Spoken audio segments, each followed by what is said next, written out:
Hello everyone and welcome to another Directions Mag Geospatial webinar, today sponsored by our friends over at Esri. I'm Barbary Duke, Managing Editor here at Directions Mag, joined by our assistant webinar producer, Lynette Qualia. So today we are excited to have the talented team, Suzanne Foss, Ken Gordon, and Peter Nasuti. Welcome, Suzanne. Thanks very much, Barbary. And thanks very much, everyone, for joining us today. What we're going to do first is get started with a general overview of ArcGIS Velocity, beginning with the industry trends and the use cases that it's designed to support. So as everybody on the call today no doubt knows, the world today is increasingly connected. This goes far, far beyond computing systems and mobile phones, now down to sensors and devices that can measure almost anything. It's been estimated from Gartner that by this year there'd be 20 billion connected things in the world. And a lot of these are consumer focused, but there's also a huge growth in devices that support industry and business applications. And there's a variety of reasons for the explosion in connected devices. One major reason is that devices have become cheaper. And so more and more organizations can afford to purchase sensor systems and deploy them at reasonable costs. This plays into the growing ability to construct digital twins of a physical system, monitoring any aspect that's needed. But the growth in connected things is also because devices are becoming smarter. So this allows businesses not just to record observations, but also to perform actions at the edge and trigger alerts based on those observations.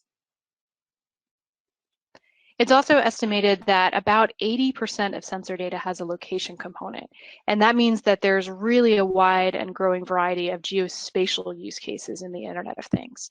A lot of these are horizontal and applicable across industries and sectors. So for example, real-time data from sensors about employee locations can be combined with information about their immediate environment to help keep them safe, but also to gain insight from movement analytics and to help optimize their work and their allocation. More broadly, businesses of all kinds want to be able to monitor, manage, and optimize assets, whether it's a fleet of vehicles or valuable equipment. And many organizations want to leverage contextual information to protect critical infrastructure. Often this has to do with monitoring weather hazards and responding in near real time to locate and isolate. But it can be more broadly looked at as threat monitoring and looking at infrastructure against any kind of external factor that could have an impact. And then there's geospatial use cases that are more specific to different industries. In the utility space, there's SCADA integration and operations monitoring. In the agricultural and environmental markets, there's crop and air quality monitoring.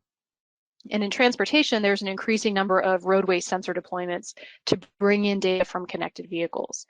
And local governments are looking to mine this data and understand micro traffic patterns. So the list of geospatial use cases really goes on and on. And across any of these use cases, to really take advantage of the data being produced by sensors and IoT devices, what we see at Esri is that you need to be able to do three fundamental things and at scale.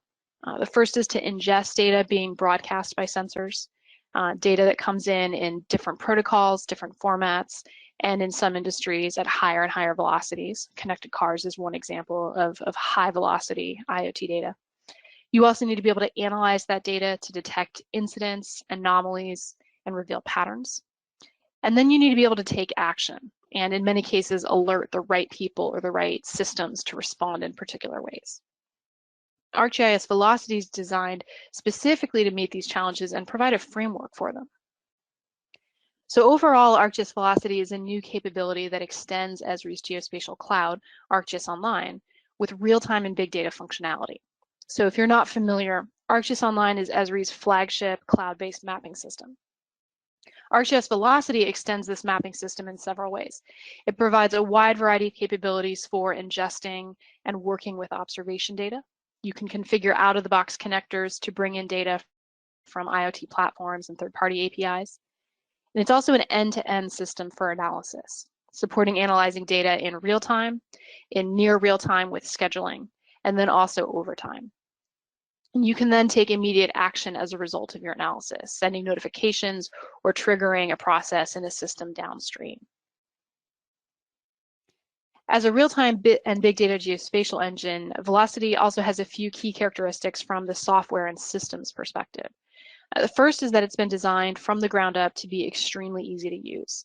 It has configurable user experiences that enable not just geospatial analysts, but really end users to just connect to real-time and big data sources and leverage them. There isn't any development necessary to do this, which obviously saves both staff time and costs.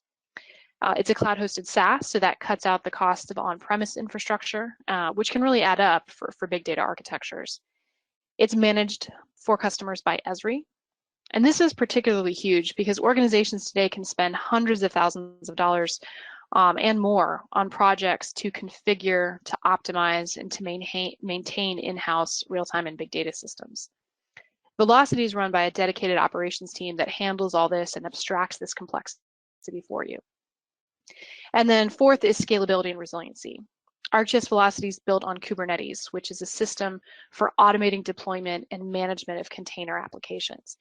And this container architecture means that feeds and analytics can be scaled for high velocity and high volume workflows because compute can be distributed across parallel tasks. And it also enables greater resiliency because tasks that encounter issues can restart and pick up from where they left off. So it's a cloud native, scalable, and directly configurable analysis engine. So who is this for? ArcGIS Velocity is well suited for a few main kinds of users. One audience is geospatial analysts, so users that need to be able to leverage and combine geospatial tools into broader workflows and then share results with managers and stakeholders. Another primary set of users are operations officers, so the folks that have to integrate different sets of real-time feeds into a common operating picture and identify important incidents. And then also asset managers, staff who organize the deployment of assets and sensors, need to be able to monitor the health of those assets, track their data against other information, and create forecasts. So next, let's dig a little deeper into how all this works. At a conceptual level, ArcGIS Velocity sits on the edge of Esri's geospatial cloud, and it complements Internet of Things platforms by enabling you to bring in sensor data to ArcGIS for geospatial reasoning. So as sensors are being deployed out in the field, they're increasingly being onboarded and connected to IoT frameworks like Azure and AWS. Velocity can subscribe to and query these platforms directly without requiring developer-level integration. Sensors out in the field could also drive data directly to ArcGIS Velocity, such as over a REST endpoint. And then the capabilities within Velocity are surfaced through a few new types of items in ArcGIS Online. Feed items allow users to receive sensor data inputs. They are user configurable components to make these connections to real-time data. Real-time analytic items allow users to perform real-time processing of those inputs as messages arrive, and that includes triggering alerts and actions. And then with big data analytic items, you can access and analyze big data repositories of collected data. And both of these two types of analytics generate results, and those results can be expressed as geospatial content like stream layers, feature layers, and map image layers, which in turn can be leveraged in the rest of the ArcGIS platform in client applications and APIs or desktop applications, all of which to drive additional insight and situational awareness. How do you use this capability? The feeds and analytics are configured with the Velocity web application. And overall, as Velocity is an engine, it's a cloud system that runs these real-time and big data jobs on your behalf. The application is really an authoring experience for those capabilities. And these new items that you configure, the feeds and the analytics, these essentially map back to those three main IoT challenges of ingestion, alerting, and analysis. And so what we're going to do next is take a look at how all this works with some examples. First, Ken's going to walk us through using feeds to visualize and monitor real-time position data from vehicles. Ken? All right, thank you, Suzanne. All right, let's go to California. In the state of California, the Department of Toxic Substances Control, or DTSC, is responsible for safeguarding the environment and the people of California from exposure to hazardous waste.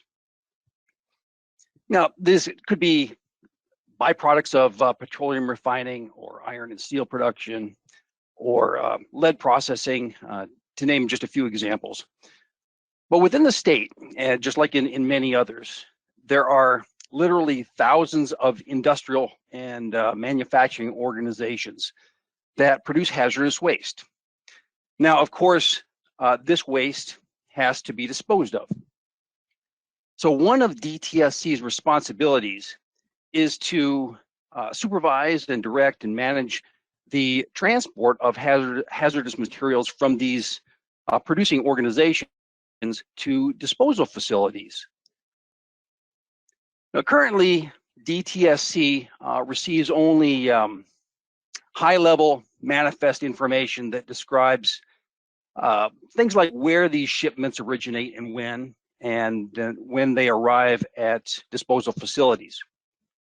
Now, unfortunately, this really affords them very little insight into the actual routes taken by these trucks and where the waste might be traveling through local communities.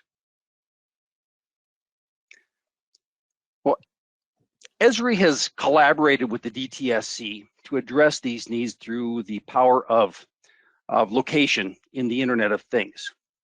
Going forward,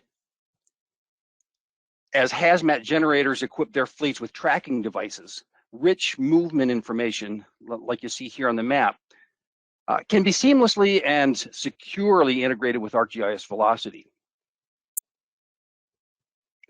Now, as Suzanne has described, Velocity leverages Esri's geospatial cloud, and this equips you with a lot of tools that you can use to easily build feeds and analytics, and these can be used to ingest data, transform and analyze data, and even take action. All this is because Velocity is a hosted managed SaaS, and so it requires no system engineering and no administrative capacity on your part. And this allows you to really hit the ground running with your real-time tracking and sensor data. Now, to bring in tracks, say from vehicles, you get started by creating a feed. Now, this is a wizard-guided process where you configure incoming flows of data from various IoT sources. These sources might be from ArcGIS, or they could be from cloud IoT platforms like Azure IoT or Amazon Web Services. They could also be from widely used message brokers like Kafka and RabbitMQ or MQTT. Now, the first step in configuring a feed is to define your connection information. With MQTT, this would be things like the address of the broker and credential information, as well as the topic over which streaming data is going to be flowing. Velocity then dynamically and securely connects to the streaming data. It samples it, it parses it, and predicts the schema for you, and it does that all in make changes on the fly. Things like renaming fields or changing data types, or even dropping fields that you don't need. Next, you identify the key properties within this data. For example, how is location represented, if at all?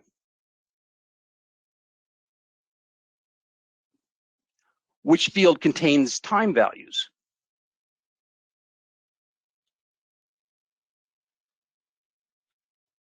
And then what field contains the unique track ID?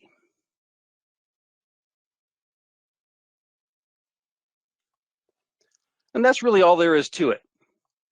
The resulting feed has a details page, which you can see here, that provides a lot of summary information about what you just did in configuring this feed. Things like the connection information, the feed schema, incoming data rate, and so forth. Now, a feed is really a new type of item in ArcGIS, and it serves a couple of purposes. First of all, it's a continuous cloud-hosted service that allows you to connect ArcGIS and bring in data in real time. Second, a feed is also an active stream layer. Now, stream layers provide a very smooth and efficient way to keep your maps up to date because they're a direct and a persistent connection to your external data sources. And so these external data sources take advantage of the of the streaming layer to automatically send updated information to the map client, just as soon as it has some to send, and only then. So the map doesn't need to request any updates. The data it simply flows in to light up your maps, really, with streaming information. So back to you, Suzanne. Thanks very much, Ken. So what you saw there is essentially the first step in leveraging IoT data, which is simply accessing sensor data and bringing it in. There's thousands of sensors on the market today, and being able to connect to that data and use it often requires vendor-specific data applications that, by their nature, are siloed. Or to be able to read in data and integrate it with enterprise systems, you have to build custom solutions. On the other hand, configuring feeds and velocity is a guided workflow, as you saw Ken work through. It lets you directly and seamlessly connect to sources of observation data. So this includes things like Internet of Things platforms, message brokers, and even third-party APIs by just making an HTTP request, for example. Feeds automatically derive the schema of the data. So Ken was making a connection to an MQTT broker, which is over which data was flowing, and it automatically sampled that information and derived the schema from the JSON data. And then you can revise your data model on the fly as you go. And then finally, with feeds, they are a type of stream layer, which we'll get into a little bit more later, but they immediately display new data on the map and allow you to combine that real-time information with other data.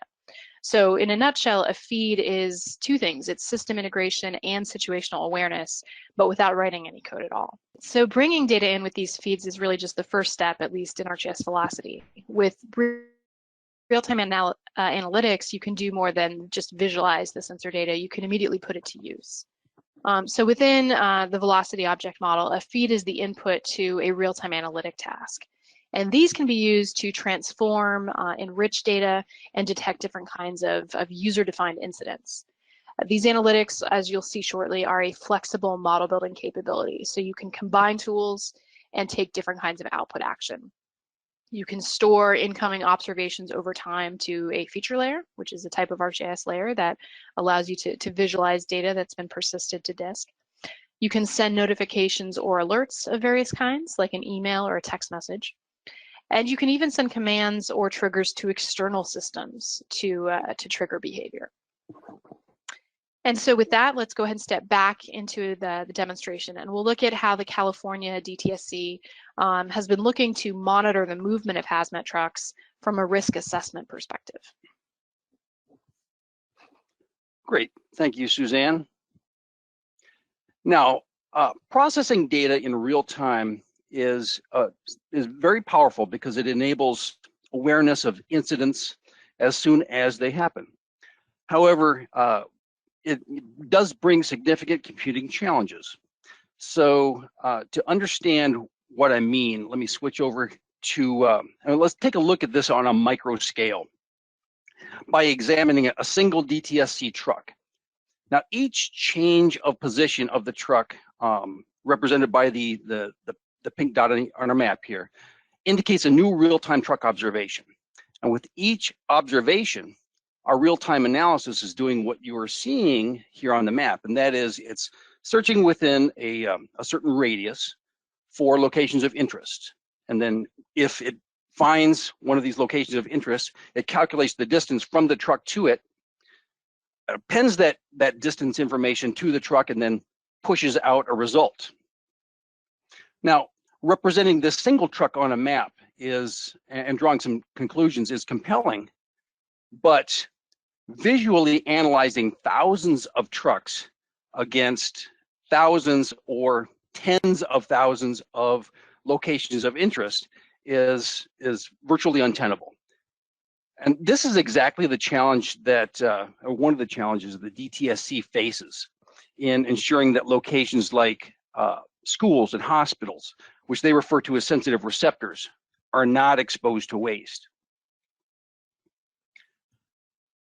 So how can we approach this problem? Well, one of the things we can do is to automate our analysis of this high volume and high speed data. In Velocity, you can configure analytics to do these kinds of monitoring activities by performing geo-fencing and incident detection and data enrichment all in real time. So here we can see the status of a number of analytics that we already have configured, manage their activity, and of course we can create new real-time analytics. Now all real-time analytics have as their foundation a feed. And here we can create a new one or simply use one that already exists.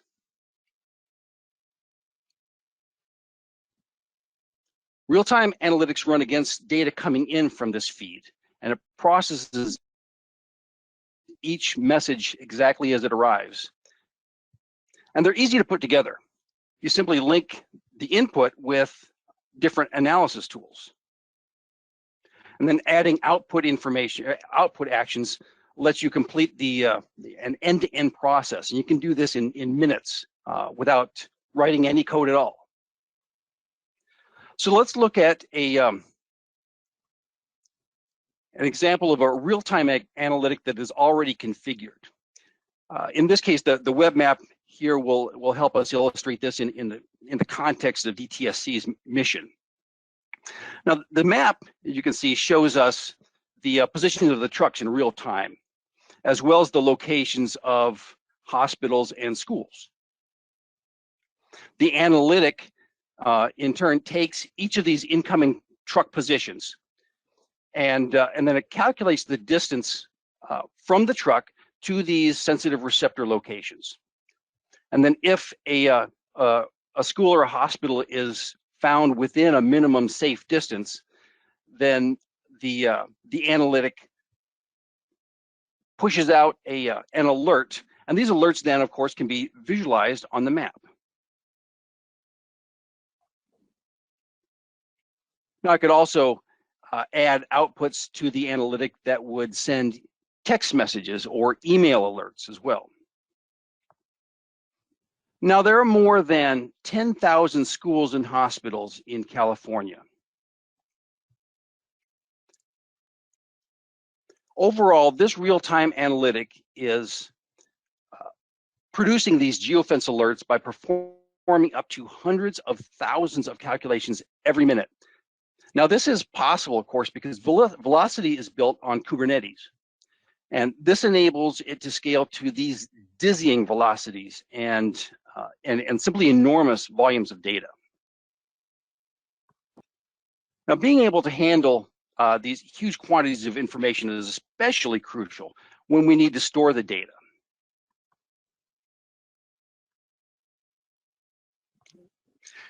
In fact, being able to store the data enables us to look back over accumulated information over time and do things like compile statistics or look for patterns.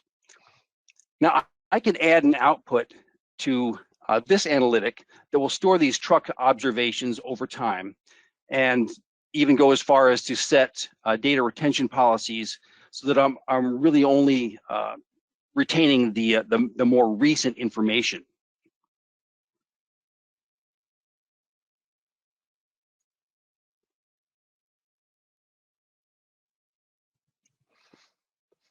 So now that's it. I've added this output. I'll connect it up, and now Velocity will begin to accumulate these truck positions over time. So we can look at the historical information. So next we're going to discuss how Velocity helps you work with this kind of high volume information in big data analytics. Suzanne? All right, so just to kind of re-emphasize a few key points there, these real-time analytics provide processing horsepower to your tracking and sensor workflows. Again, instead of having to custom build a streaming analytic, you can have any end user assemble an end-to-end workflow like what you saw Ken do to detect incidents or to capture data over time like he was configuring at the end there. Real-time analytics, one of their key characteristics is that they process each message from a feed as it arrives individually. And they can also leverage static data sources to serve as geofences or enrichment data. So in Ken's example of what we worked on with the California Department of Toxic Substances, schools and hospitals in California are essentially their geofences, and they wanted to monitor against those locations to make sure that trucks carrying hazardous materials aren't spending excessive amounts of time in areas that they really shouldn't. With these real-time analytics, you can combine different tools together to create custom workflows that address questions like that. And you can ask multiple questions in a single analytic and associate different output behavior with each question, or each processing pipeline, if you will. So one pipeline of Ken's analytic was to ask the question, the geo-fencing question, and push out the result to an alert. And then at the end, he configured a different pipeline, and the output of that pipeline was to store the data over time. So you can use these to do multiple things at once. Overall, real-time analytics are useful when your decision timeline is, shall we say, operational, when you need to know about something and then take action immediately. All right, so then kind of just talk a little bit about overall support within Velocity for different systems. There's extensive support for a variety of real-time and big data platforms and different data formats. These are aimed at covering major commercial IoT platforms. So there's support for different parts of Azure IoT and AWS, but then also common real-time messaging technology. So broker technology like Kafka, MQTT, WebSocket as a protocol.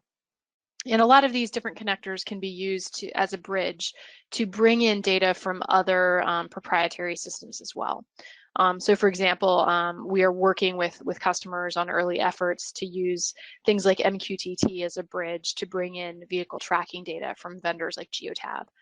We've also collaborated with OSIsoft to showcase using an Azure Event Hub, pardon me, let me go back, collaborated with OSIsoft to prove out connecting an Azure Event Hub to Pi and being able to expose data to ArcGIS Velocity in that way as well. So a lot of these are very sort of industry standard connectors that can be used to hook up different systems and get data accessible to ArcGIS in that way.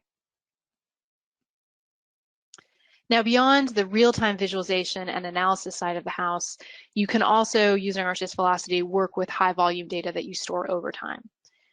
We've kind of shown the first two parts of this, that feeds allow you to simply visualize data, in the real-time space, and then use those feeds in real-time analytics to ask about specific incidents. And then real-time analytics can store data over time to a feature layer in the cloud. And as data arrives in real time, as I'm sure many of you know, these historical data sets can grow to large volumes extremely quickly.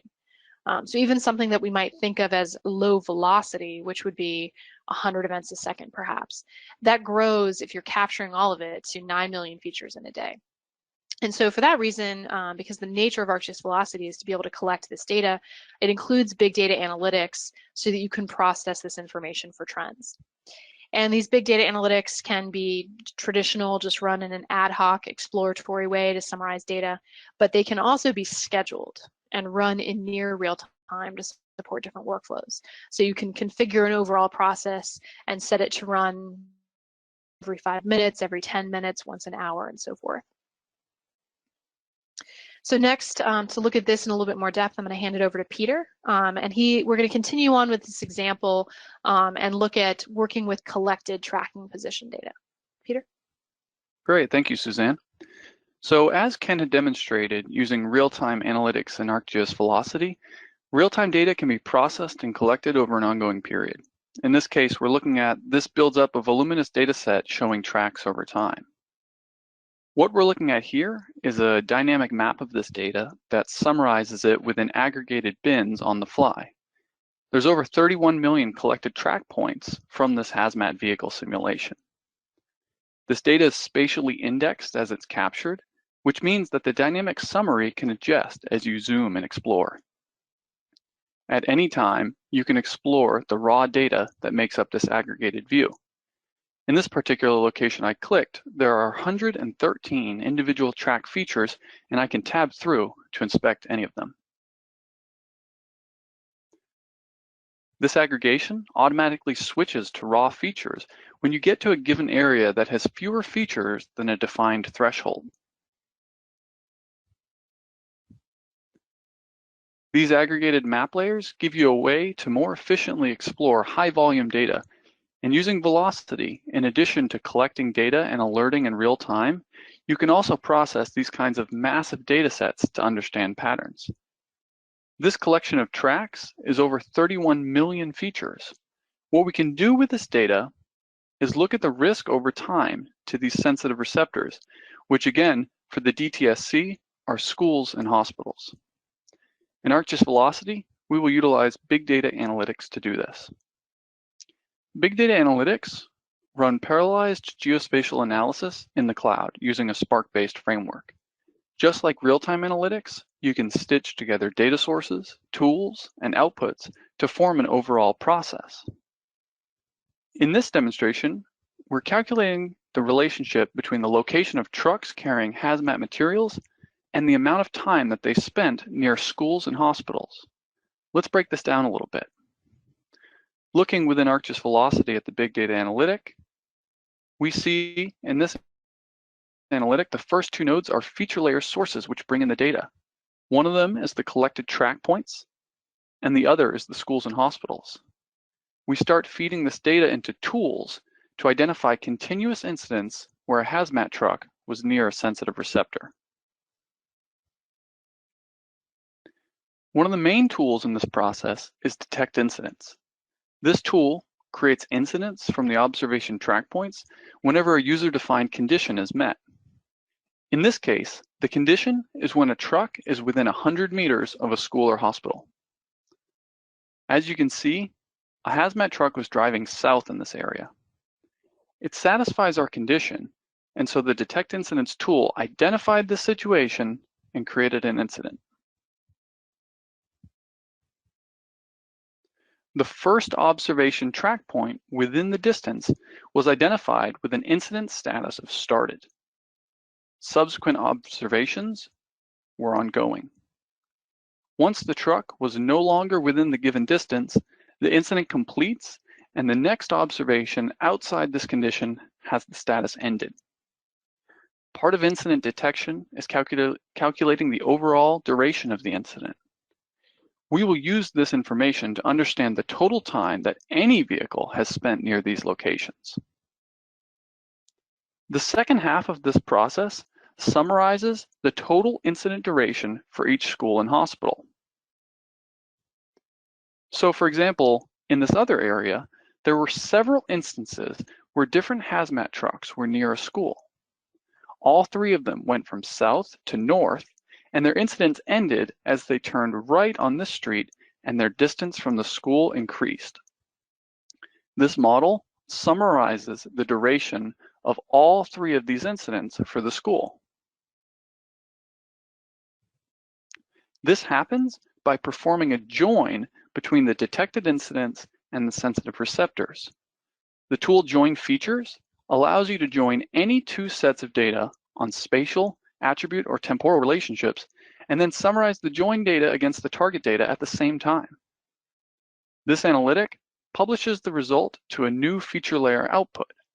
This output holds all schools and hospitals, as well as our incident duration sum field, which provides the total time that hazmat trucks were within range of each location. Once an analytic is completely configured, it can be run. Generally, big data analytics can run on millions of features in just a few minutes. Let's take a look at the output that has already been generated by a prior run of the analytic. Looking at the output of our analytic model in a map, the graduated symbols represent the total time that hazmat vehicles spent near each school and hospital. This allows us to easily identify which are most at risk from the movement of hazmat materials. This kind of information is integral to the mission of DTSC to ensure that vulnerable community resources are kept safe.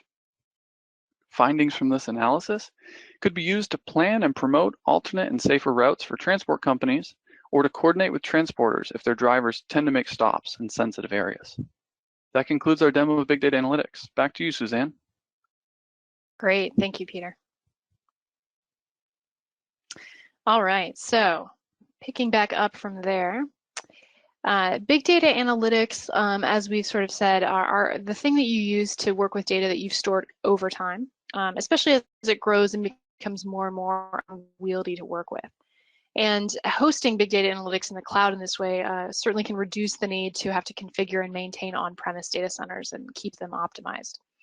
With big data analytics and ArcGIS Velocity, you can run analysis either on feature layers with data that you've stored over time, but they support different input connectors as well. So you could also reach out to Amazon S3 or Azure Blob and pull in or semi-structured big data and run spatial analysis on that as well. Their overall experience, as you saw Peter demonstrate, is very much like the real-time analytics. It's a model building experience. You stitch different tools together in an automated process. And again, you can create multiple information products at the same time from the same data. Big data analytics in ArcGIS Velocity also support the same outputs as the real-time analytics. So you could configure an entire process and send an email alert based on the result.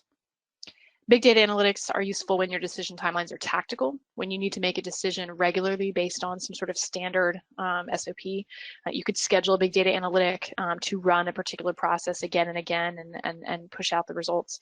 And then they're also when your workflows are strategic and you need to learn from data over time and adjust larger approaches. There's a wide variety of spatiotemporal analysis tools included in ArcGIS Velocity that are the building blocks for these different analytics that you can put together. This includes tools for summarizing data in various ways, especially, of course, summarizing spatially, doing spatial joins, but also detecting different kinds of incidents and behavior, analyzing patterns, and leveraging spatial proximity. Many of these are the same tools that are available in our ArcGIS Enterprise products with Geo-Analytics Server. But this list in ArcGIS Velocity also includes tools and concepts from Geo-Event Server, which focus on tracking and movement analysis, like calculating motion statistics, summarizing journey and trip information, snapping tracks to a road network, and so on. All of these tools are available for the big data analytics, and a subset that can operate on a single message at a time also work in the real-time analytic paradigm. Now, both of these types of analytics in ArcGIS Velocity can, as you've seen, generate output layers for visualization of time-enabled data. And there's three basic types. One is the stream layer, and this is both the visualization component of a feed and a specific output layer that you can create. A stream layer visualizes new data on the map immediately as it arrives. In this animation, we're looking at assets, vehicles moving around. Stream layers are based on WebSocket technology. And so basically the map is actively connected to the underlying server and new information is received immediately. Stream layers are useful when you have rapidly changing data and you don't want to introduce load on your database by constantly polling it for the latest information. And then feature layers are what you use when you need to store data over time. They're certainly the most common type of layer used in ArcGIS mapping. And to visualize data from feature layers in near real time, you can set a refresh interval so that you can requery information every few seconds. But as we've said, for rapidly changing data, you wouldn't necessarily want to set a high refresh interval with a feature layer. And when you create a feature layer in ArcGIS Velocity, it also creates a special kind of what we call a map image layer. And this supports dynamic aggregation of high volume data. So you don't have to try to draw millions of features individually. Peter was showing this off in the beginning part of his demonstration. These on-the-fly aggregations refine as you pan and zoom around the map. They show you increasing levels of detail, and they transition over to show raw features when you have a low enough number of features in the map extent. And the number of raw features that you draw is configurable as well. So all three of these layers can be created through the analysis tasks and, of course, then used in dashboards and applications to visualize your data and improve situational awareness. And so with that, we'll go ahead and wrap up our presentation today. First, a couple quick notes on licensing. ArcGIS Velocity is an annual subscription on top of ArcGIS Online. If you're familiar with organizations in ArcGIS Online, it's licensed for each organization individually. And it's an overall capability. Different users can configure tasks to support different use cases at the same time. And it's tiered licensing according to the data velocity that you need and the storage capacity that you need, as opposed to the number of users that would be configuring these tasks. So what does that actually mean for user types in ArcGIS, if you're familiar with the different user types? Fundamentally, Velocity is managed by this web application that we've been showing you. This is an authoring environment for these automated tasks. And the web application is available to any creator or GIS professional user in your ArcGIS organization. Now, the analytics that these users author and run can generate these different output products, like those different layer types, for example. Those output products are available to all the users in the organization to monitor, to explore, and to use in other ArcGIS client apps.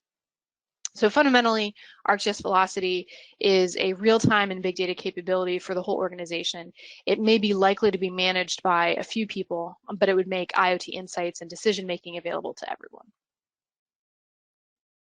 So thank you again very much for joining us today. We hope this overview has been helpful for you. And as we wrap up, I just kind of want to leave you with a few key things to take away. And that is that ArcGIS Velocity, in a nutshell, is a real-time and big data engine for ArcGIS Online. It extends ArcGIS Online with the ability to easily ingest sensor data with what we call these feeds, but also to be able to put that data to work for you with analytics that allow you to transform, enrich, and assess patterns. And what this provides is a really flexible and extensive framework that can be configured to support use cases across the board, from asset tracking to infrastructure protection and beyond. Velocity as an overall subscription bundles capabilities for ingestion, visualization, and geofencing, incident detection, and other kinds of analysis. And all of this is configurable and hosted so that you can get workflows into production extremely quickly. And with that, we'll go ahead and open it up for questions. Excellent. Thank you, Suzanne. So lots of folks wanting to know about credits. So does this run on credits similar to ArcGIS Online? Great question. And the answer is no, it does not consume credits today. So it's tiered licensing and it's sold as a package. So the lowest tier would be for use cases where you have lower data velocities, and the middle tier is for higher data velocities. But within that, you essentially get a set of capacity, and it's not consumed by individual credits as the data is flowing. Excellent. So folks wanting to look at analyzing big data that is not streamed in, and so they're supposing that they have big data in a system like BigQuery or Hadoop, can they maybe load or fake stream that data to get the benefit of the analysis tools shown here? Okay, yeah. So that probably comes down to fundamentally a yes, you could do those things because the big data analytics support different data sources, and the data source doesn't have to be an ArcGIS data source. What we have out of the box today includes pulling in data from Amazon S3, Azure Blob Store, simply making an HTTP request to an API to extract data.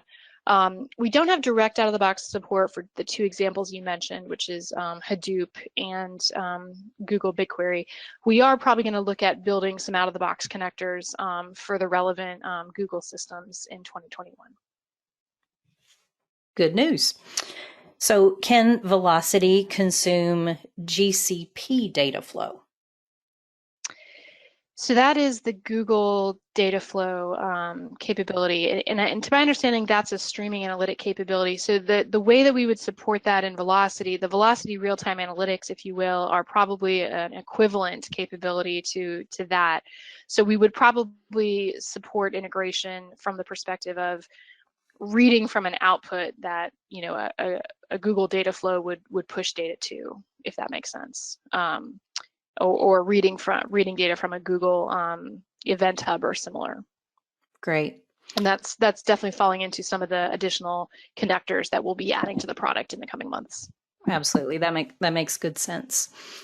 So can the same real-time analytic be configured with two outputs? And they've given us an example of a stream layer as well as an email, perhaps. Yes, absolutely it can. And so in a way, it wasn't those exact two outputs, but Ken demonstrated that in his demo where one processing path was pushing out alerts to a stream layer. And of course, a stream layer might be something that you use in a dashboard so you can kind of see incidents right away. And then he was also capturing all the data to a feature layer to be able to work with that collected history data. But yes, another output could definitely be an email alert. So with a name like ArcGIS Velocity, we were bound to get this question. What speeds can be expected for small data, size packets, event to output, and how frequent can observations occur? I like the way that question was asked. And the answer is that again, it kind of comes back to the tiering of the product. So at the lower license tier of the standard, if you will, and this information is all available in our documentation as well, which we can send out. But the velocity is gated at the different tiers. The standard tier is up to, I think it's any size of data packet, but overall up to 25 kilobytes a second. And it goes up from there. And in the highest tier, it's essentially a flexible and fully scalable system. So it can be augmented with additional units to be able to scale to any velocity needed. So I know that there are folks already using Geo Event Server out there. And so we've got some of them asking, is ArcGIS Velocity replacing Geo Event Server? Great question. No, ArcGIS Velocity is, if you will, a sister product to ArcGIS GeoEvent Server, and currently it's those capabilities of GeoEvent Server, but in the cloud for ArcGIS Online. GeoEvent Server continues to be our flagship real-time product for ArcGIS Enterprise. Okay, and similar to that, they're looking at workflow analysis being included, I guess, in GeoEvent Server or GeoAnalytics Server versus Velocity? Or maybe some comparisons there? Yeah, I think fundamentally the way I'd answer that is the Velocity is in many ways a combination of tools from GeoAnalytics and GeoEvent. And GeoEvent itself has capabilities today to automate tools in a workflow.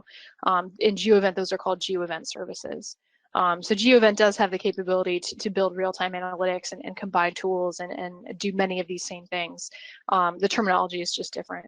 And in GeoAnalytics Server, I think you essentially would stitch tools together into model-like sort of environments using our desktop tools, for example. So different, I think, user interfaces, but fundamentally the same automation capabilities. Cool. So folks are excited about this and they want to know when Velocity is available. ArcGIS Velocity is available today. It was released in Great. October, so it is available today, yeah. And along with that, some folks want to know about trial licensing or a demo site that they can play around with before maybe saying yes.